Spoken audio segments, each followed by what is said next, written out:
All right. Bueno, señor Snipes, muchísimas gracias. Thank you so much for your Tú time, también. and I want to make the most of it while I have you here. So let me ask you this: you were already a working actor when the first Coming to America came out in theaters. Was that movie important to you, or was it just another good Eddie Murphy flick? What do you remember about Oh, that? Yeah. oh man, transformative and aspirational. You wanted to be in the movie. I actually auditioned for it, and I Wow. didn't win the role. Eric LaSalle ended up playing, but seeing the pomp and circumstance and the opening scenes with the great African dance and dancers, and it reminded me of the films of old Hollywood, Hollywood in its glory days from the 20s and 30s and 40s. You know, I wanted to be a part of that, very much so, and never And now, forgot it. and now you are, which is awesome. So Look let at me ask. that.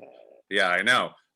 Let me ask you this, because from with this particular character, I mean, Akeem is, I don't want to call him a straight man, but compared with other Coming to America Eddie Murphy creations, he's pretty subdued. Does that mean that you, as General Akeem, Because he's old, man.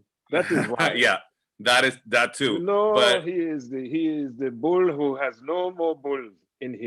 but He is given that, the burro that has no more burro. que no le queda más No, nada. no, no, no. But does it feel like that gives you, as the character that you're playing, do you can push the comedy in any direction? Because I mean, you get to do it. He's pretty wild, your character in this. So how is it to be able to push Eddie where you want him to go?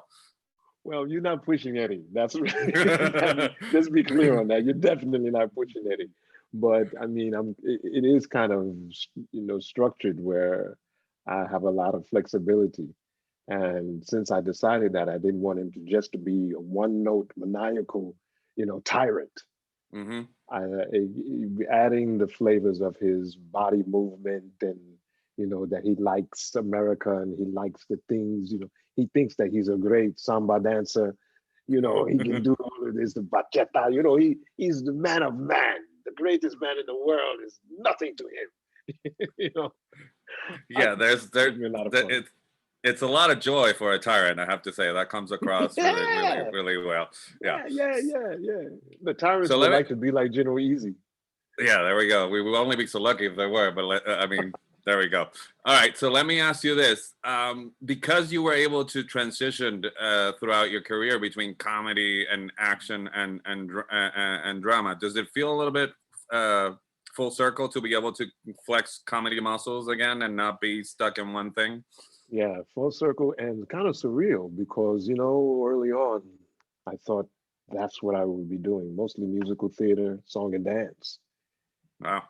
for repertory theater and for stage.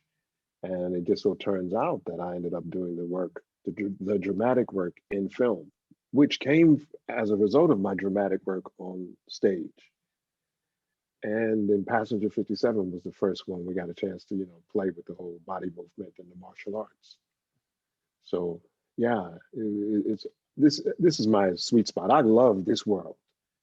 I love that improvisational type of interaction. I like this even more than I like martial arts action.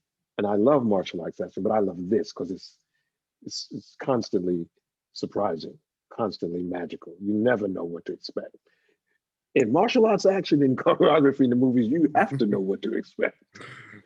Not knowing Yeah, what to you get expect is not a good thing. no Don't improvising you in an know? action sequence while making a movie. I would No, that's not imagine good. Not a good idea. Not a good. not so much.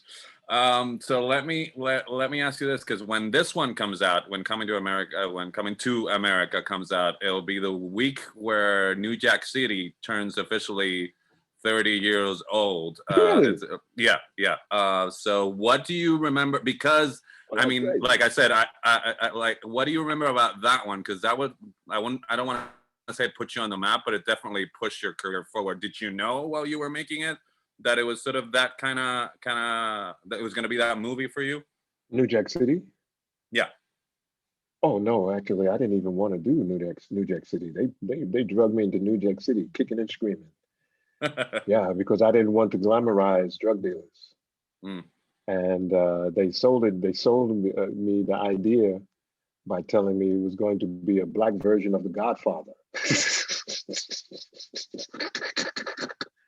That's all they had to say. They had me. You know what I'm saying? Up until then, I was like, no, man, no. They said, no, we're going to get all the best black actors that we got in Hollywood. It's going to be the Black Godfather. The Black Godfather? Well, now, wait a minute. That's when they hooked me, man. That's when they got me on the ship, man. And here I am talking to you about it 30 years later. All right, sir. Se me acabó el tiempo. Un placer. Thank you so much. Pleasure talking to you, and stay healthy wherever you are. Gracias a Dios. Buena suerte, papá. Buena suerte. Gracias. Yes, sir.